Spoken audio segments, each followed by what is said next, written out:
Olá, bem-vindo a este vídeo.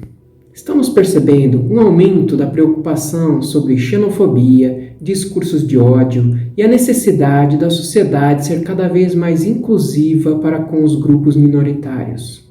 E a igreja cristã, especialmente os crentes, aos poucos estão sendo taxados de propagadores do ódio, da rigidez e da inflexibilidade das tradições cristãs, que seriam totalmente de exclusão e assim contrárias à posição inclusiva dos politicamente corretos. Mas gostaria de lembrá-los quem foi a pessoa mais inclusiva da história da humanidade: Jesus. Desde antes do seu nascimento, em sua origem genealógica, estão mulheres não descendentes de Abraão e com origem bem duvidosa. Mateus nos traz a genealogia de Jesus. Este é o registro dos antepassados de Jesus Cristo, descendente de Davi e de Abraão.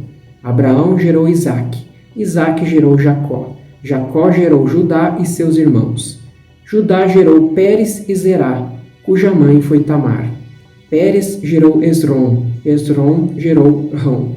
Temos inicialmente a hitita Tamar, que se casou com 2 filhos de Judá e após ser viúva novamente, se passou por prostituta e engravidou de Judá para assim assegurar seu futuro.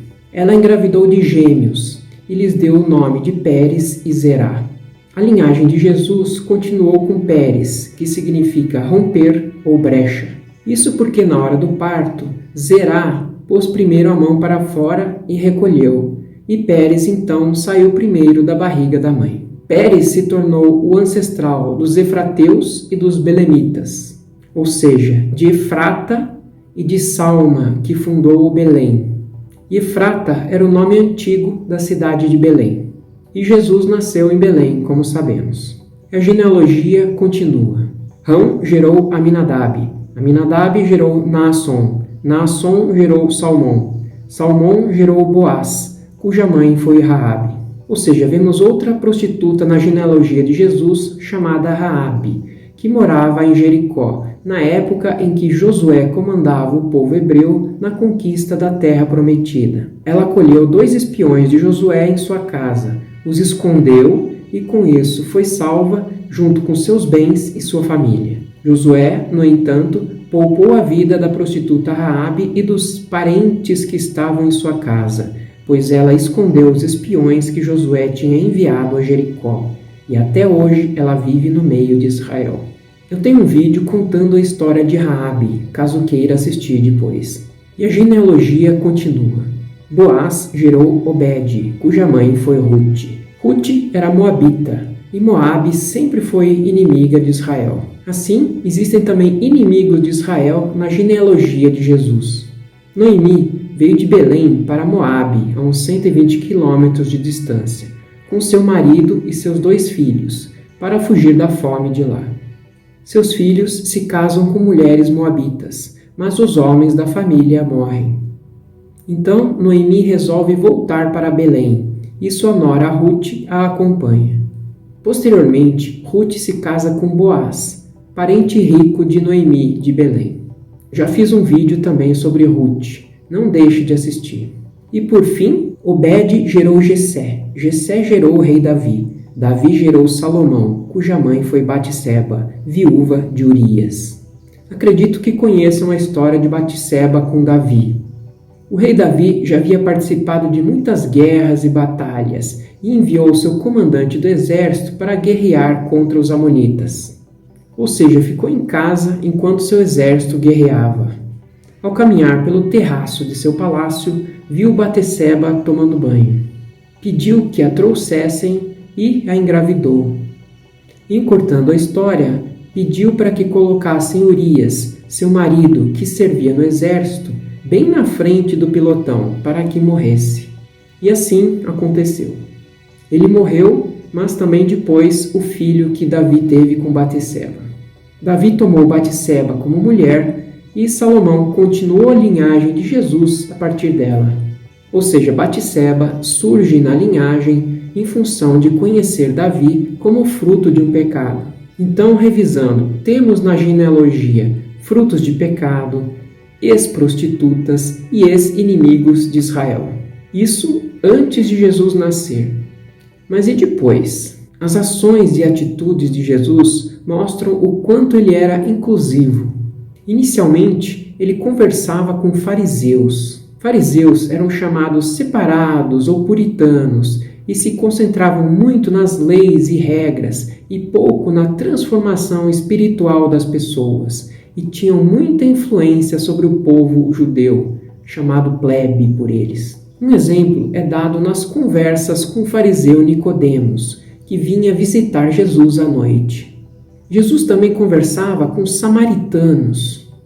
Os samaritanos eram repudiados pelos judeus, eram considerados hereges, porque não prestavam culto a Deus em Jerusalém, mas sim em Gerizim, na Samaria. Jesus conversou com a mulher samaritana no poço de Jacó, na cidade de Sicar. A mulher ficou surpresa, pois os judeus se recusam a ter qualquer contato com os samaritanos. Você é judeu e eu sou uma mulher samaritana, disse ela a Jesus. Como é que me pede água para beber?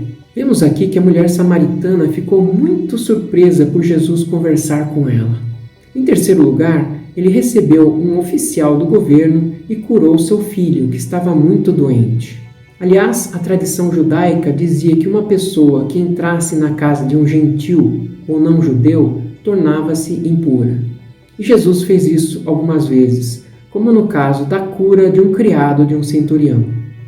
Ele também se relacionava com publicanos, que eram israelitas contratados pelos romanos para coletar impostos e obtinham lucro pessoal com isso, como Mateus. Enquanto Jesus caminhava, viu um homem chamado Mateus sentado onde se coletavam impostos. Siga-me, disse-lhe Jesus, e Mateus se levantou e o seguiu. Mais tarde, na casa de Mateus, Jesus e seus discípulos estavam à mesa, acompanhados de um grande número de cobradores de impostos e pecadores. E também na história de Zaqueu.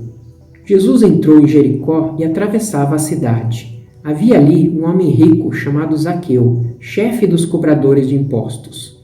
Tentava ver Jesus, mas era baixo demais e não conseguia olhar por cima da multidão. Por isso, correu adiante e subiu numa figueira brava, no caminho por onde Jesus passaria. Quando Jesus chegou ali, olhou para cima e disse: Zaqueu, desça depressa! Hoje devo hospedar-me em sua casa. Sem demora, Zaqueu desceu e, com alegria, recebeu Jesus em sua casa.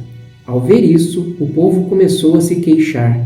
Ele foi se hospedar na casa de um pecador. E ainda com relação aos pecadores, Jesus livra da morte uma mulher pega em adultério.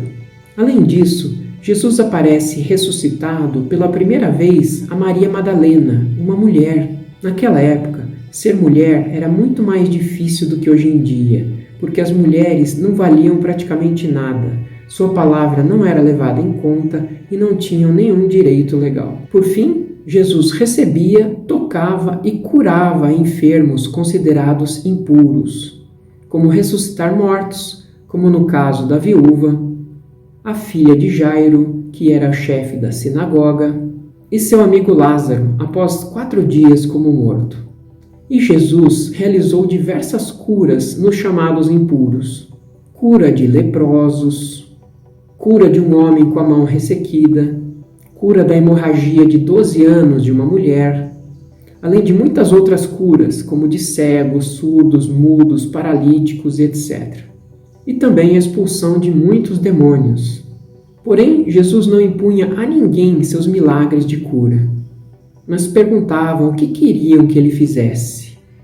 Um exemplo disso é mostrado quando Jesus se aproximou de um cego perto de Jericó que gritava a Jesus para ter misericórdia dele.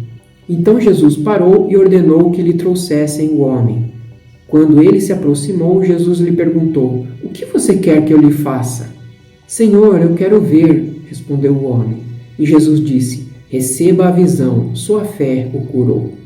Concluindo, Jesus se relacionou com todo tipo de pessoas, sejam judeus ou gentios, de todas as camadas da sociedade, povo comum, fariseus, samaritanos, oficiais do exército, publicanos ou cobradores de impostos, pessoas consideradas puras ou impuras, mulheres, homens ou crianças, sem qualquer tipo de distinção entre pecadores ou não. Esse não é o maior exemplo da história da completa inclusão de qualquer tipo de pessoas em seu relacionamento social? Sendo assim, como podem os cristãos serem taxados de pregadores de discursos de ódio ao propagar os ensinos de Jesus? Como no exemplo do caso da mulher pega em adultério, prestes a ser apedrejada, Jesus diz: Então Jesus se levantou de novo e disse à mulher: Onde estão os seus acusadores? Nenhum deles a condenou? Não, Senhor, respondeu ela. E Jesus disse: Eu também não a condeno. Vá e não peques mais. Ou seja, Jesus a livra de sua condenação à morte e pede que não peque mais.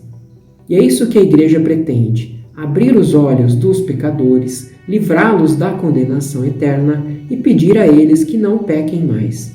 Dificilmente isso pode ser considerado discurso de ódio, mas enfim, essa taxação é o que poderá ocorrer com mais frequência de agora em diante. É o início do fim.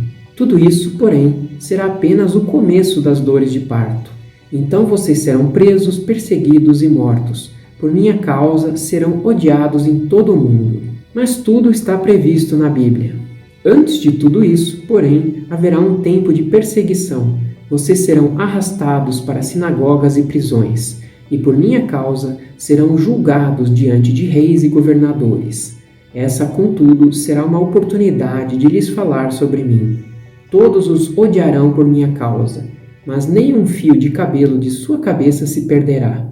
É pela perseverança que obterão a vida. As perseguições sem motivo aumentarão, mas também as libertações. Vamos confiar em Deus que tudo vai ficar bem no final, pois essas tribulações serão passageiras. Podem nos perseguir, tentar nos calar, mas no final tudo faz parte do plano de Deus. Obrigado por assistir até aqui e até o próximo vídeo.